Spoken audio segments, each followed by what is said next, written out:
സ്വാഗതം പേജ് 10 സ്റ്റോറീസിലേക്ക്. ഗാസയിൽ വെടിനിർത്തൽ പ്രഖ്യാപിച്ചെങ്കിലും നെതന്യാഹുവിനോട് കടുത്ത രോഷത്തിൽ തന്നെയാണ് അറബ് മുസ്ലിം രാജ്യങ്ങൾ. അതിന് പ്രധാന കാരണം ഗാസ തന്നെയാണ്. മറ്റൊരു കാരണം നെതന്യാഹു പുലർത്തുന്ന ഏകാധിപത്യ പ്രവണതയാണ്. ഖത്തറിനെ ആക്രമിച്ചതും അറബ് മുസ്ലിം രാജ്യങ്ങൾ മറക്കുന്നില്ല. ഖത്തർ ഉച്ചകോടിക്ക് ശേഷം കൂടുതൽ ശക്തി ആർജിച്ച അറബ് ഇസ്ലാമിക് കൂട്ടായ്മയുടെ ശക്തി തന്നെയാണ് ഈജിപ്തിലും കണ്ടത്. ഇതിനെ തുടർന്ന് ഈജിപ്തിൽ നടക്കുന്ന സമാധാന ഉച്ചകോടിയിലേക്ക് നെതന്യാഹുവിനെ ക്ഷണിക്കാനുള്ള നീക്കം അവസാന നിമിഷം ട്രംപ് ഉപേക്ഷിക്കുകയായിരുന്നു എന്നാണ് റിപ്പോർട്ടുകൾ. കടുത്ത നിലപാട് സ്വീകരിച്ചത് തുർക്കി പ്രസിഡന്റ് തൊയ്ബ് എർദോഗനാണ്. അതിന് മറ്റ് അറബ് മുസ്ലിം രാജ്യങ്ങൾ പിന്തുണയും നൽകി. നെതന്യാഹുവിനെ ഒഴിവാക്കുകയാണ് ചെയ്തത് എങ്കിൽ ട്രംപ് വിളിച്ച മറ്റൊരു രാഷ്ട്രത്തലവൻ ഈജിപ്തിൽ വന്നില്ല. അത് ഇന്ത്യൻ പ്രധാനമന്ത്രി നരേന്ദ്രമോദിയാണ്. അതിന് കാരണം ഈജിപ്തിലെ രണ്ടുപേരുടെ സാന്നിധ്യമാണ്. അതിലേക്ക് വിശദമായി എത്താം. അതിനു മുമ്പ് അറബ് മുസ്ലിം രാജ്യങ്ങളുടെ കടുത്ത നിലപാടിനെ കുറിച്ച് അറിയാം. അവസാന നിമിഷമാണ് നേരത്തെ സൂചിപ്പിച്ചതുപോലെ നെതന്യാഹുവിനെ സമാധാന ഉച്ചകോടിയിലേക്ക് ക്ഷണിക്കാൻ ട്രംപ് തീരുമാനമെടുത്തത്.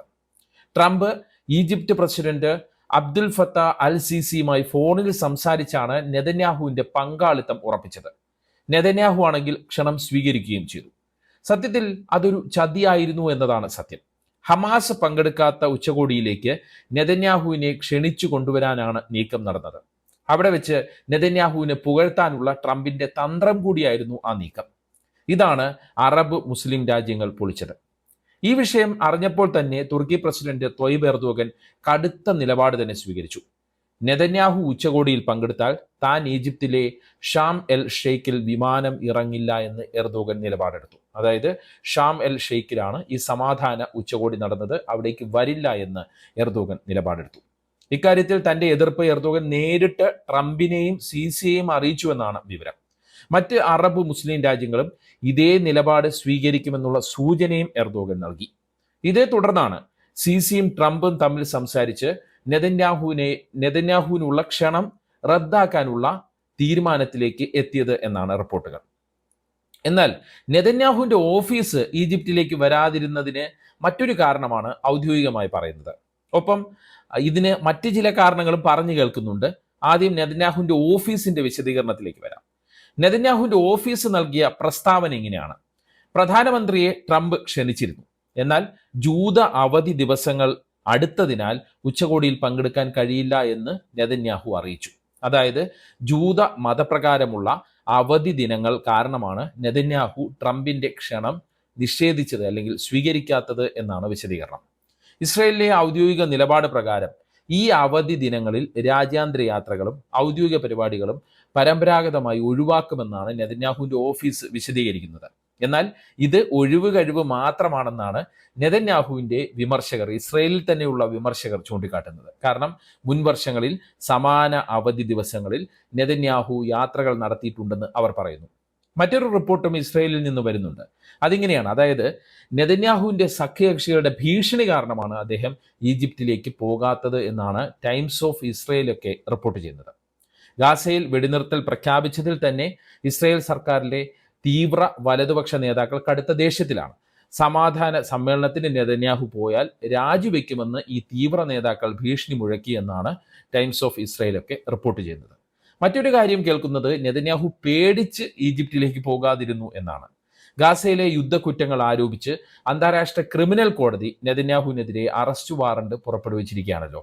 ഈജിപ്ത് ICC, അതായത് അന്താരാഷ്ട്ര ക്രിമിനൽ കോടതിയിൽ ഉൾപ്പെട്ട രാജ്യമല്ല. പക്ഷേ ഫ്രാൻസ്, ജർമ്മനി, കാനഡ തുടങ്ങിയ രാജ്യങ്ങളുടെ സാന്നിധ്യം നെതന്യാഹുവിന് സുരക്ഷാ ഭീഷണിയാണെന്ന് ഇസ്രയേൽ സുരക്ഷാ ഏജൻസികൾ മുന്നറിയിപ്പ് നൽകിയെന്നാണ് റിപ്പോർട്ട്.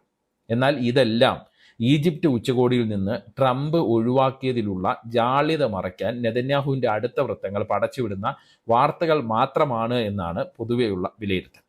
പൊതുവെ മനസ്സിലാക്കാൻ പറ്റുന്നത് അറബ് മുസ്ലിം രാജ്യങ്ങളുടെ കടുത്ത എതിർപ്പ് തന്നെയാണ് ട്രംപ് നെതന്യാഹുവിനെ സമാധാന ഉച്ചകോടിയിൽ നിന്ന് ഒഴിവാക്കിയതിന് കാരണം എന്നാണ്.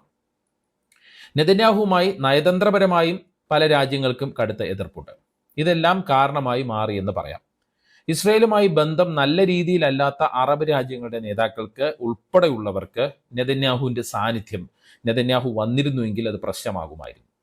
അറബ് മുസ്ലിം ജനങ്ങൾക്കിടയിൽ അത്രത്തോളം കടുത്ത എതിർപ്പാണ് നെതന്യാഹുവിനോട് ഉള്ളത്, പ്രത്യേകിച്ച് തുർക്കിയിലൊക്കെ. ആ വികാരം കൃത്യമായി മനസ്സിലാക്കി തന്നെയാണ് എർദോഗൻ കടുത്ത ഭാഷയിൽ ട്രംപിനെയും സിസിയെയും തന്റെ എതിർപ്പ് അറിയിച്ചത് എന്നാണ് റിപ്പോർട്ട്. 3 കാരണങ്ങൾ കൊണ്ടാണ് തൊയ്ബ് എർദോഗൻ നെതന്യാഹു വന്നാൽ താൻ ഉച്ചകോടിക്ക് ഇല്ല എന്ന് വ്യക്തമാക്കിയത് എന്നാണ് നമുക്ക് മനസ്സിലാക്കാൻ പറ്റുന്നത്. ഒന്ന്, ഗാസയിലെ കൂട്ടക്കൊല തന്നെയാണ്. ഇസ്രയേലിന്റെ ഗാസയിലെ നടപടികളെ ആവർത്തിച്ച് വംശഹത്യ എന്ന് വിളിച്ച നേതാവാണ് എർദോഗൻ. അതുകൊണ്ട് തന്നെ നെതന്യാഹുവുമായി ചർച്ച ചെയ്യുകയോ ചർച്ചയിൽ പങ്കെടുക്കുകയോ കൈകൊടുക്കുകയോ ചെയ്യുന്നത് തുർക്കിക്കുള്ളിൽ എർദോഗന് രാഷ്ട്രീയപരമായി തന്നെ വലിയ തിരിച്ചടിയാകുമായിരുന്നു. മാത്രമല്ല, ഗാസയിലെ സുരക്ഷാ ചുമതല വഹിക്കാൻ ഉദ്ദേശിക്കുന്ന അന്താരാഷ്ട്ര സേനയിൽ തുർക്കിയുമുണ്ട്. ഗാസയെ വീണ്ടും ജനവാസ യോഗ്യമാക്കാൻ പ്രയത്നിക്കുന്ന രാജ്യങ്ങളുടെ മുൻപന്തിയിലും തുർക്കിയുണ്ട്. അതിനെക്കുറിച്ചുള്ള വിശദമായ റിപ്പോർട്ട് പേജ് ഇന്ത്യൻ സ്റ്റോറീസ് കഴിഞ്ഞ ദിവസം നൽകിയിരുന്നു. നെതന്യാഹുവുമായി ഒരു കൂടിക്കാഴ്ച പോലും ഉണ്ടായാൽ എർദോഗന് നേരെ പല ചോദ്യങ്ങൾ ഉയരുമായിരുന്നു. ഇതെല്ലാം എർദോഗൻ എന്ന അനുഭവ സമ്പത്തുള്ള തന്ത്രജ്ഞനായ രാഷ്ട്രീയ നേതാവ് കണക്കിലെടുത്തു എന്ന് വേണം മനസ്സിലാക്കാൻ പറ്റുന്നത്. അറബ് മുസ്ലിം രാജ്യങ്ങൾക്ക് മാത്രമല്ല പ്രശ്നമാവുക. സ്പെയിൻ പോലുള്ള ചില യൂറോപ്യൻ രാജ്യങ്ങളും നെതന്യാഹുവിന്റെ സാന്നിധ്യം ആഗ്രഹിക്കുന്നില്ല. സ്പെയിൻ പ്രധാനമന്ത്രി പെട്രോ സാഞ്ചസ് കടുത്ത നെതന്യാഹു വിരുദ്ധ നേതാവാണ്.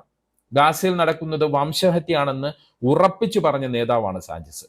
മാത്രമല്ല, ഗാസയിലേക്ക് സഹായവുമായി വന്ന ഫ്ലോട്ടിലയെ ഇസ്രയേൽ തടഞ്ഞപ്പോഴും കടുത്ത വിമർശനം ഉയർത്തിയ നേതാവാണ് സാഞ്ചസ്. സ്പെയിൻ ജനതയും പലസ്തീൻ വികാരത്തിനൊപ്പമാണ് നിൽക്കുന്നത്. ഇനി നരേന്ദ്രമോദി ഈജിപ്തിലേക്ക് പോകാത്തതിന്റെ കാരണങ്ങളിലേക്ക് വന്നാൽ, നേരത്തെ പറഞ്ഞതുപോലെ 2 പേരുടെ സാന്നിധ്യം കൊണ്ട് തന്നെയാണ് മോദി പോകാത്തത് എന്നാണ് നമുക്ക് മനസ്സിലാവുന്നത്. ഒന്ന്, പാകിസ്ഥാൻ പ്രധാനമന്ത്രി ഷഹബാസ് ഷെരീഫ്. അന്താരാഷ്ട്ര ഉച്ചകോടിയിൽ ഈ 2 രാഷ്ട്രത്തലവന്മാർ പരസ്പരം അഭിവാദ്യം ചെയ്യാത്ത സാഹചര്യം അന്താരാഷ്ട്ര തലത്തിൽ തെറ്റായ സന്ദേശം നൽകും. പാക് പ്രധാനമന്ത്രിക്കൊപ്പം വേദി പങ്കിടുന്നത് ബീഹാർ തെരഞ്ഞെടുപ്പിൽ അടക്കം BJPക്ക് തിരിച്ചടിയാകുമെന്ന ആശങ്കയും ഈ ഈജിപ്തിൽ നിന്ന് വിട്ടുനിൽക്കാൻ കാരണമായി എന്നാണ് സൂചന. മോദി പോകാതിരിക്കാനുള്ള 2ാമത്തെ കാരണം സാക്ഷാൽ ട്രംപിന്റെ സാന്നിധ്യം തന്നെയാണ്. അതാണ് റിപ്പോർട്ടുകൾ.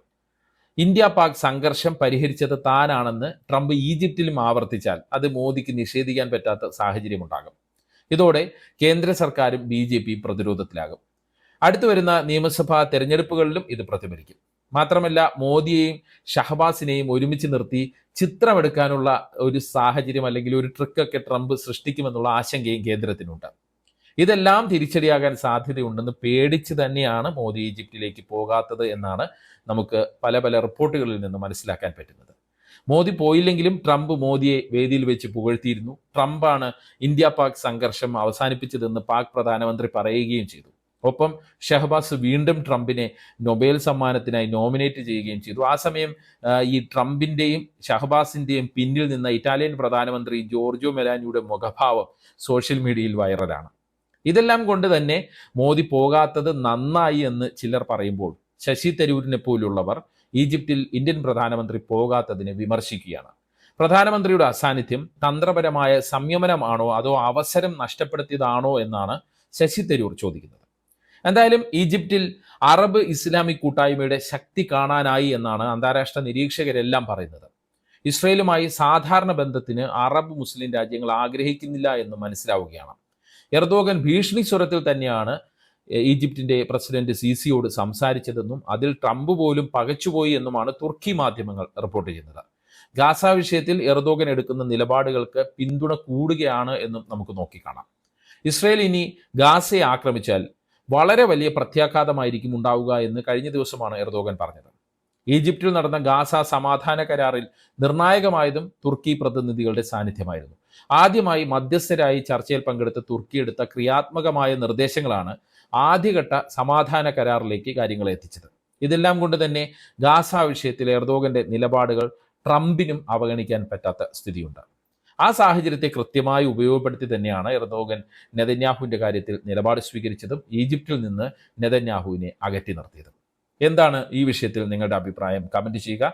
പേജ് 10 സ്റ്റോറീസിന്റെ വീഡിയോകൾ വാട്സപ്പിൽ കിട്ടാൻ കമന്റ് ബോക്സിലുള്ള ലിങ്കുകൾ ക്ലിക്ക് ചെയ്ത് വാട്സപ്പ് ചാനലിലോ അല്ലെങ്കിൽ ഗ്രൂപ്പിലോ അംഗമാകാം. നന്ദി, നമസ്കാരം.